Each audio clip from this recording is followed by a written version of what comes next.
Assalamualaikum warahmatullahi wabarakatuh. Peserta didik kelas 8, hari ini kita akan mempelajari tentang sujud syahwi. Sujud syahwi adalah sujud yang dilakukan ketika seseorang lupa ataupun ragu ketika melakukan sholat, baik gerakan ataupun bacaannya. Maka tidak perlu mengulang sholatnya, cukup disempurnakan dengan melakukan sujud syahwi.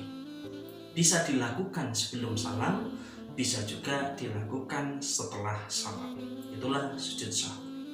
Rasulullah Shallallahu Alaihi Wasallam bersabda dalam hadis riwayat Ahmad dan Muslim yang berbunyi, An Abi Sa'id al-Khudri qala Nabi Shallallahu Alaihi Wasallam, idza syakka ahadukum fi salatihi falam yadrikum sholat sanasa aw arba'a falyatrahi syakka waliyabtin ala mastayaqana summa yasjudu sajdataini qabla ayusani, yang artinya dari Abu Sa'id al-Khudri, Nabi SAW bersabda, apabila salah seorang di antara kamu ragu dalam sholat, apakah ia sudah mengerjakan 3 atau 4 rakaat, maka hendaklah dihilangkan keraguan itu dan diteruskan sholatnya menurut yang diyakini.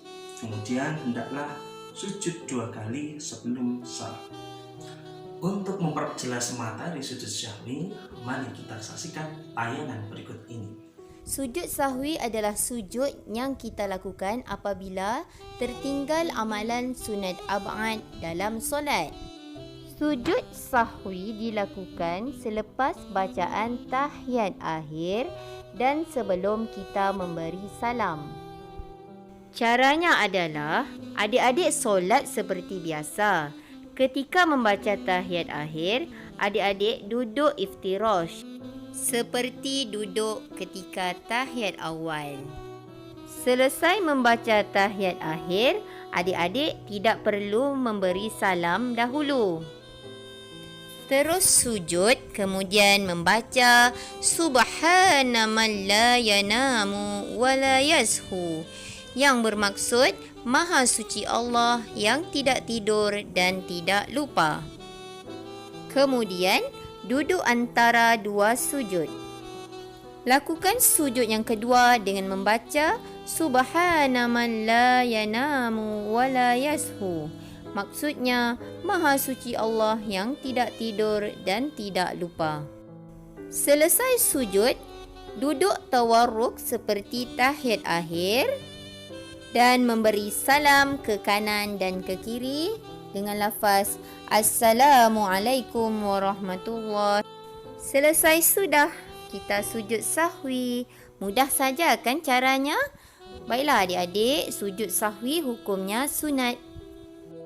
Walau bagaimanapun, bersama-samalah kita menyempurnakan solat dengan amalan sunat. Solat yang sempurna insya-Allah akan menjamin ibadah kita diterima oleh Allah Subhanahu wa taala. Dari tayangan tadi dapat disimpulkan bahwa beberapa penyebab melakukan sujud syahwi, yang pertama yaitu lupa ataupun tidak mengerjakan salah satu rukun sholat seperti ruku, sujud ataupun gerakan-gerakan yang lainnya. Nah, maka tidak perlu mengulang sholatnya, tetapi cukup disempurnakan dengan melakukan sujud syahwi. Kemudian yang kedua, lupa ataupun ragu terhadap jumlah rakaat yang sedang dilakukan. Misalkan di dalam pikiran kita memfikirkan sesuatu, kemudian kita ragu, ini sudah rakaat ketiga atau rakaat keempat. Nah, maka ketika terjadi hal seperti itu, tidak perlu mengulang lagi, cukup dilanjutkan saja, memantapkan ataupun menghilangkan rasa ragu terhadap jumlah rakaat. Kemudian setelah akhir sampai dengan tahiyat akhir, disempurnakan dengan melakukan sujud syahwi. Kemudian yang ketiga, lupa membaca doa qunut untuk sholat subuh bagi yang terbiasa membaca. Bagi yang tidak terbiasa membaca kayak golongan tertentu, maka tidak perlu melakukan sujud syahwi ketika tidak melakukan doa qunut. Kemudian yang keempat, lupa melakukan tasyahud awal ataupun tahiyat awal. Kemudian yang kelima, kelebihan ataupun kekurangan rakaat ketika melakukan sholat. Itulah sebab-sebab kita melakukan sujud sahwi. Waktu pelaksanaannya yaitu bisa dilakukan sebelum salam ketika sholat fardu, bisa juga dilakukan setelah salam ketika sholat fardu. Dilakukan setelah salam apabila kita ingat lupa ataupun ragu setelah kita melakukan salam, kemudian melakukan sujud sahwi, dilanjutkan dengan salam lagi. Tetapi ketika kita ingatnya sebelum salam, maka alangkah baiknya sujud sahwi dilakukan sebelum salam. Kemudian cara melakukan sujud sahwi yang pertama yaitu setelah kita membaca tahiyat akhir selesai, kemudian kita melakukan sujud sahwi dengan menempelkan 7 anggota sujud. Kemudian membaca doa Subhana ma la yanamu wa la yashu, yang artinya Maha Suci Allah yang tidak pernah lupa dan tidak pernah tidur. Kemudian bangun dari sujud dan posisi duduk di antara 2 sujud. Pada waktu duduk di antara 2 sujud itu boleh membaca doa duduk di antara 2 sujud seperti pada waktu sholat, juga boleh tidak membaca doa.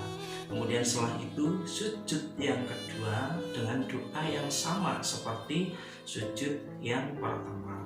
Kemudian duduk kembali posisi tahiyat akhir, kemudian salam ke kanan dan salam ke kiri. Itulah cara melakukan sujud sahwi. Adapun hikmah melakukan sujud sahwi yang pertama yaitu menghilangkan rasa sombong. Kenapa kok sujud sahwi itu bisa menghilangkan rasa sombong? Karena ketika kita sujud sahwi, kita menyadari bahwa kita manusia itu mempunyai lupa dan mempunyai khilaf. Nah, maka dari itu dengan melakukan sujud sahwi kita memohon kepada Allah. Dengan demikian kita sadar bahwa kita sebagai manusia sangat tidak sempurna karena kita mempunyai rasa kurang, rasa salah, dan rasa khilaf kepada siapapun, baik itu kepada Allah maupun terhadap sesama manusia. Kemudian yang kedua, hikmahnya yaitu menyadarkan diri kita bahwa orang lain pun berhak salah dan mempunyai salah. Nah, maka kita sebagai orang yang berhadapan dengan orang lain yang mempunyai salah, maka tugas kita adalah memaafkan seperti Allah yang memaafkan hamba-hambanya. Itulah hikmah melakukan sujud sahwi.